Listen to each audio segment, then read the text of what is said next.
Assalam. I'm Zahid, Regional Councillor of Mero. Welcome, sir. First of all, huge congratulations to you Thank you so much. for achieving rank INCT 46.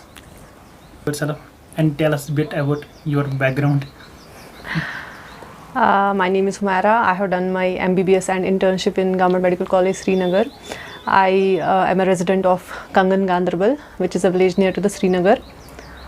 I would like to, Dr. Shahid, वो आपके साथ कुछ बातें share करना चाहता हूँ आपके साथ। उनकी बहुत क्वेश्चंस हैं पूरे कॉलेजेस में, बीइंग जीएमसी श्रीनगर में बहुत सारे स्टूडेंट्स, मुझे ऑलरेडी बात तो हुई हमारी फ़ोन पे, बहुत सारे स्टूडेंट्स कॉल कर रहे हैं, मैम का इंटरव्यू कब आ रहा है, मैम का सेशन कब। Hello, congratulation. Thank you so much. कैसा लग रहा है? इट्स ब्यूटीफुल जो भी है, it's so good, it feels so good actually. Result जब देखा INCT 46 रैंक, कैसा लगा? ये सरप्राइज़ था, ये सच में सरप्राइज़ था। एक्सपेक्ट नहीं कर रही थी, इतनी रैंक एक्सपेक्ट नहीं थी। मतलब मुझे पता थी I will do good, but I was actually preparing for the NEET PG, so I know I have to get a good rank so that मैं थोड़ा मोटिवेट हो जाऊँ और मैं नीट पीजी में अच्छा करूँ। अच्छा, ठीक है। रिजल्ट किसने देखा? आपने खुद देखा या किसी और ने देखा उसके बाद बोला आपको? जब रिजल्ट आया तो रोल नंबर बस मुझे अपने पास ही था, मुझे पता थी रोल नंबर किसी को नहीं देना है स्टार्टिंग में। तो मैंने रोल नंबर सर्च किया तो वहाँ नहीं आया। मुझे लगा शायद नहीं, इतनी बुरी रैंक नहीं है कि आएगा ही नहीं। मैंने फिर से देखा तो वहाँ मैं देख रही हूँ 46, मुझे लगा नहीं शायद रोल नंबर गलत लिखा है। मैंने फिर से सर्च किया and it was actually there. ठीक। अच्छा, इंटर्नशिप्स मतलब आप कोर्स अपने कॉलेज में जब से कैसी रही इंटर्नशिप आपकी? मैंने इंटर्नशिप अपनी कंप्लीट की March 21 March of this year only. बहुत हेक्टिक होती है हमारे कॉलेज की internship, as you yourself know. बहुत हेक्टिक होती है, बट मैनेज कैसे किया आपने इंटर्नशिप? ये INCT के बीच में पता ही नहीं चला। इसमें ये मैंने बहुत कंसिस्टेंट रही थी, जो मेन थिंग थी मैं बहुत कंसिस्टेंट रही थी स्टार्टिंग से ही, बहुत कंसिस्टेंट रही थी। Every day I used to study for 5 to 6 hours. Some days we will miss it because of the nights extra. We had a long shifts of 36 hours in our college, especially in medicine surgery. So उन दिन skip हो जाता था, but I make sure कि मैं इसका थोड़ा compensate करूँ, 4-5 घंटे हर एक रूटीन से निकाल के इतना पढ़ लूँ। ठीक, तो आपने भी INCT क्रैक कर लिया, तो जो भी मतलब फोमो है यहाँ पे कि INCT is very tough exam, ये नहीं होगा, तो क्यों पढ़ना है, क्यों दे देंगे, क्यों 2-3 आवर वो ज़ाये करने हैं, तो अभी तक देखा हमने यहाँ पे कश्मीर में, पर्टिकुलर अपने कॉलेज में। तो क्या लगता है आपको, INCT ज़्यादा टफ है?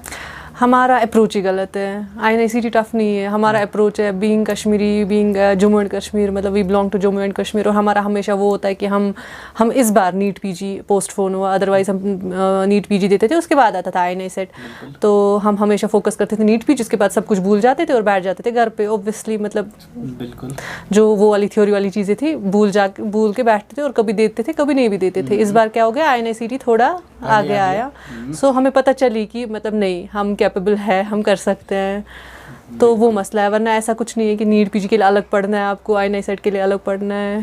तो बेसिक ही है जो उसमें है, it's all basic, it's all matter of basics, कुछ एक्स्ट्राऑर्डिनरी नहीं है। ठीक। अच्छा, सोर्स क्या था आपका, मेन सोर्स क्या था? मेरा मेन सोर्स था मैरो ही। मैरो कब लिया था आपने?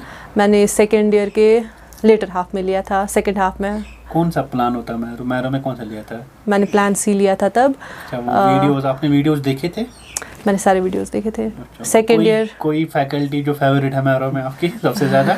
Doctor Rakesh medicine. Doctor Rakesh क्योंकि मेरा भी खुद का फेवरेट है राकेश सर ये। चलो अच्छी बात है। वीडियोस आपने सारे कंप्लीट किए थे? मतलब सेकेंड ईयर में सेकेंड ईयर के लेटर हाफ में मैंने लिया था, तब मैंने फार्मा और माइक्रो किया था कंप्लीट। पैथ मुझे लगा था रॉबिन बेस्ट है, मतलब Robin is one of the best written books जो बोल सकते हैं हम, तो तब मैंने स्किप किया था पैथो वाला पार्ट। फिर प्री फाइनल के सारे देखे थे और फाइनल ईयर के भी सारे देखे थे, फिर रह गया था फर्स्ट ईयर वो इंटर्नशिप। मेन नोट से किया या रैपिड रिवीजन से? ये बड़ा क्वेश्चन इंपॉर्टेंट आजकल, क्योंकि मैंने सेकेंड ईयर से पढ़े थे सब्जेक्ट्स एक्सेप्ट FU, तो मैंने वही नोट्स रिवाइज़ किए थे, क्योंकि मैंने यूनिवर्सिटी एग्ज़ाम्स में भी काफ़ी पढ़ा था वो, तो रिवीजन मेरे लिए बहुत इजी था उनके लिए। और जो छोटे सब्जेक्ट्स थे लाइक डर्मा, एनेस्थीसिया, जो तब तक नहीं पढ़ी होती, जिनके कॉन्सेप्ट्स बिल्कुल वीक होते हैं, वो भी मैंने मेन वीडियो से करके यही किया था। कुछ में मैंने स्टार्टिंग में रैपिड रिवीजन किया था, जैसे बायोकेमिस्ट्री में मैंने देखा था रैपिड रिवीजन या पैथ देखा था, बट अल्टीमेटली मुझे लगा कि मैं कर सकती हूँ मेन नोट्स कंप्लीट। तो मैंने किया था, एक बार मैंने सारे नोट्स किए थे कंप्लीट एक्सेप्ट मेडिसिन, जो कि बहुत फ्रेश था, अभी क्वेश्चंस भी सॉल्व हो रहे थे, तो आई थॉट नहीं वो जो मैंने छोड़ा था, मतलब मैंने प्रिपेयर नहीं किया था मेडिसिन इसके लिए। और एनाटमी था, मुझे लगा कि वर्थ इतनी नहीं है कि मैं कर सकती हूँ, तो मैंने वो साइड पे रखा था, देखेंगे लास्ट पे इसका क्या करेंगे। तो ये 2 सब्जेक्ट्स के बगैर मैंने देखा था एक बार, सारे नोट्स सारे वीडियोस देखे थे। तो दैट मीन्स आपने पूरे मेन नोट से किया है। हाँ।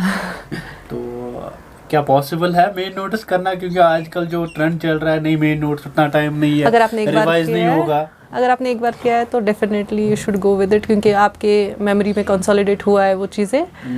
बाकी आप इंडिविजुअलाइज कर सकते हैं, मतलब आप सारी चीज़ें कर सकते हैं वाले। मैं क्यूब बैंक आता है साइड में, क्या आपने सारे क्यूब बैंक्स किए थे कि नहीं किए थे? वो इम्पोर्टेंट है हमारे लिए। मैंने क्यू बैंक 2 बार सॉल्व किए थे सारे। पूरा क्यू बैंक? हाँ, मैंने क्यू बैंक 2 बार सॉल्व किया था एंटायरली। उसके बाद मैंने बस PYQs किए थे। उसके बाद PYQ। हाँ। और क्यू बैंक वो सारे समथिंग वो जो 800 मॉड्यूल्स है, 800 के 800 सॉल्व हो। मतलब एक्चुअली मेरा फोकस इंटर्नशिप में मेनली क्वेश्चंस पे था रादर देन थ्योरी। मैंने थ्योरी बहुत कम पढ़ी थी, क्योंकि इतना टाइम भी नहीं होता था, बहुत थके हुए थे, तो वो दिमाग वो ले ही नहीं पाता था कि इतनी थ्योरी पढ़नी है। तो मैंने ज़्यादा क्वेश्चंस पे ही फोकस किया था। मैंने क्वेश्चंस मैंने ऑलमोस्ट क्यू बैंक 2 बार किया था during my period of internship, क्योंकि कभी बैठे भी होते थे यहाँ पोस्टिंग्स में इधर उधर, तो हो गया था वो कंप्लीट। अच्छा, वहाँ पे ऑप्शन हमारे पास एक आ गया था कस्टम मॉड्यूल, आपने कभी किया था वो use custom module? Not really. आपने मेन फोकस आपका था कि क्यू बैंक कंप्लीट हो जाए।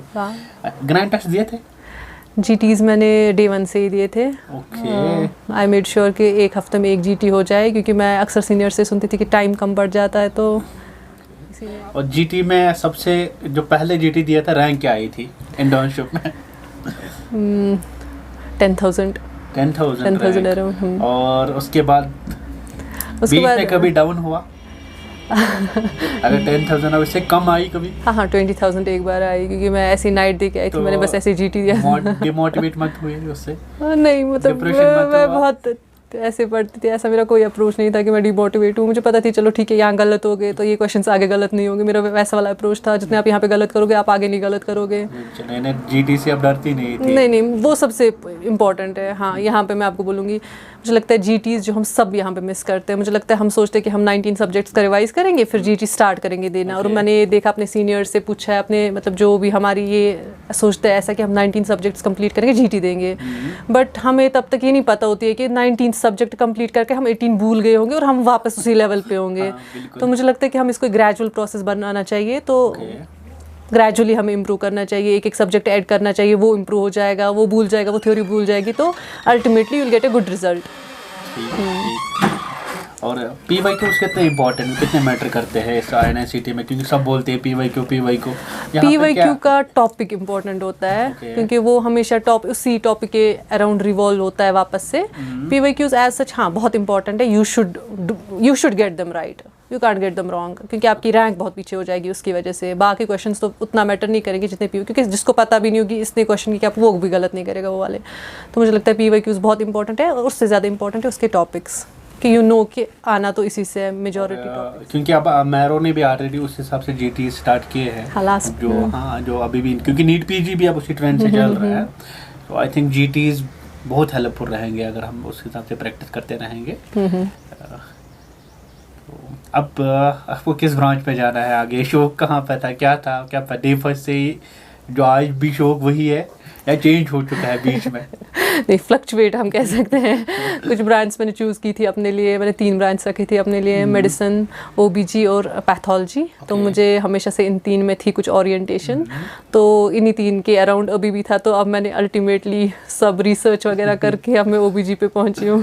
चलो, वही wish you best of luck. उस गई में आप बहुत ज़्यादा आगे नाम कमाए, कि GMC का भी नाम कमाए और मैरो साथ में, क्योंकि मैरो हमेशा आपके साथ रहा।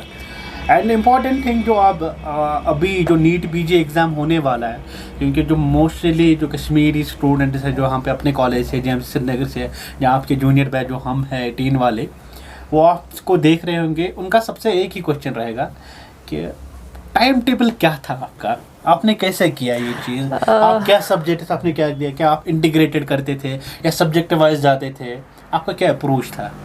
मैं बहुत वो ग्रॉसली पढ़ती थी, वैसा कुछ नहीं था कि मैं एंड टू एंड फिनिश करूँगी कभी। मुझे लगता है कि कभी इंसान चाहता है मैं एक सब्जेक्ट पढ़ूँ, दूसरा पढ़ने का मन ही नहीं होता, एंड इट्स नेचुरल। तो मैंने रखा था अपने हिसाब से, जो मैंने किया था, though there were variations here and there. तो एक long subject followed by short subject, ये मेरा रहा था अप्रोच ड्यूरिंग माई इंटर्नशिप। एक बड़ा सब्जेक्ट कंप्लीट करने के बाद एक छोटा subject, so that you will get to realise at that मैंने 2 सब्जेक्ट्स कंप्लीट किए, long as well as short, उस टाइम पीरियड में। और मैं डे वाइज रखती थी कि अगर इस हफ्ते में कोई दिन ऐसा है कि मैं नहीं पढ़ पाऊँगी, तो लाइक 10 डेज़ में ये वाला सब्जेक्ट कंप्लीट करना है, तो वैसे वाला अप्रोच होता था मेरा टू फिनिश अ सब्जेक्ट। अच्छा, एक सिंपल क्वेश्चन है, क्या मैरो सफिशिएंट है कोई चीज़ क्रैक करने के लिए? डिपेंड्स आप कैसे पढ़ते हो। तो मतलब मैंने एक चीज़ देखी, रिसोर्स सब सेम है, मतलब उतना ऑल्ट्रेशन नहीं है। अगर कोई चीज़ किसी ने एक फर्स्ट चैप्टर में दी है, किसी ने वही चीज़ लास्ट पे दी है। तो what I personally believe, and from the day first I believe it, अगर आप कोई रिसोर्स स्टार्ट कर रहे हो, यू शुड एंड इट, क्योंकि अल्टीमेटली जो आपको फर्स्ट चैप्टर में स्किप होगा, you will find it somewhere. मतलब ये मेरा अप्रोच है। अगर आप कोई चीज़ कर रहे हो, अगर आप एक चैप्टर वहाँ से करो, एक चैप्टर यहाँ से करो, definitely you are gonna miss it.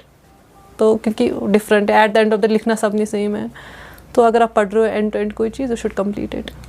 ठीक। और लास्ट में आपने रिवीजन कब किया था, लास्ट रिवीजन? मैंने INICT से पहले फोकस किया था ज़्यादा PYQs पे ही, और उनके टॉपिक्स पे। 1 मंथ पहले मैंने मतलब मेन रिसोर्सेज अपने बंद किए थे, और बस PYQs एंड उनके एक्सप्लेनेशन और उनके रिलेटेड टॉपिक्स। अगर मुझे लग रहा था कि मुझे भूल गई ये चीज़ें। तो आप जूनियर से मतलब हम कैसे प्रिपेयर करें, क्योंकि आगे जाके हमें ही लेना है, हम कैसे प्रिपेयर करें? मतलब इंटर्नशिप हमारी स्टार्ट हो चुकी है, तो मतलब क्या रहेगा, मतलब आपकी एक एडवाइस क्या रहेगी हमें, क्योंकि हम भी INICT। मुझे लगता है कि हम सबको अपनी कैपेबिलिटीज़ देखनी चाहिए, हम सबको पता होनी चाहिए कि हम मेरी कौन सा सब्जेक्ट मेरी स्ट्रेंथ है और कहाँ पे मैं लैग कर रही हूँ, so that we will compensate it with some other thing. मतलब फॉर इंस्टेंस मैं अपना बोलूँगी, SPM मेरा हमेशा से वीक रहा है, हमेशा से स्टार्टिंग फ्रॉम 3rd ईयर। मुझे लगता ही था ना, मुझे समझ आता था कभी, मतलब हम पढ़ के आ रहे हैं always, and I tried so hard to understand it, and I failed. मुझे आ गया था समझ कि चलो ये तो वीक रहना ही है, मतलब 70% हाईएस्ट इसमें रहता था। बट मेरे कुछ सब्जेक्ट्स बहुत स्ट्रॉन्ग थे, तो मैंने सोच लिया था कि मैं इनसे कॉम्पनसेट कर सकती हूँ। इसका लाइक 2nd ईयर सब्जेक्ट्स मेरे बहुत स्ट्रॉन्ग थे, तो एक बड़ा पुश मिला उनसे मुझे। तो मुझे लगता है कि अल्टीमेटली इस पॉइंट पे आना है कि आपको पता होगी कि कुछ नहीं आएगा आपको। एक इंसान का मतलब एक कैपेबिलिटी है, कुछ आपका वीक होगा, कुछ आपका स्ट्रॉन्ग होगा, तो you just have to adjust in between. और आप जो कश्मीर ना क्यों बैंक अपना मॉड्यूल फॉलो करते थे, तो वहाँ पे स्कोर आता था some percent, 30%, 40%, 60%, 70%, 90%। आपका एवरेज स्कोर क्या रहता था उसमें? कुछ सब्जेक्ट्स मैंने आपको अभी भी बोला कि ये आपको देखना है, 19 सब्जेक्ट्स है, आप नहीं सब में सेम स्कोर कर पाओगे।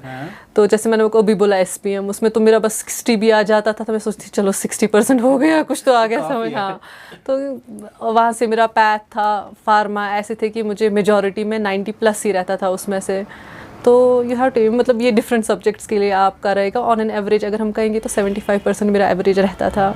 मतलब यू कैन, हम ग्रॉसली ये कह सकते हैं कि 70 अबव होना चाहिए, and you are good to go. हाँ, you are good to go. हाँ, उससे कम तो आपको बेसिक्स पे कहीं ना कहीं लैग कर रहे हो, आपको बेसिक्स पे वर्क करना है, उससे कम में। अगर 70% से बिलो आ रहा है तो आपको नॉट इन फर्स्ट रीड, ठीक, this is after second read, after you have revised the things. ठीक, उसके बाद 70 से अबव आपको होना चाहिए। हाँ, 70 से अबव। चलो, just we can say congratulation, thank you so much. और आगे बढ़ते रहो और GMC का नाम रोशन करते रहो। इंशाल्लाह। Again wish you congratulation from the team Marrow, thank you so as well as from GMC Srinagar being a junior. अपनी तरफ से भी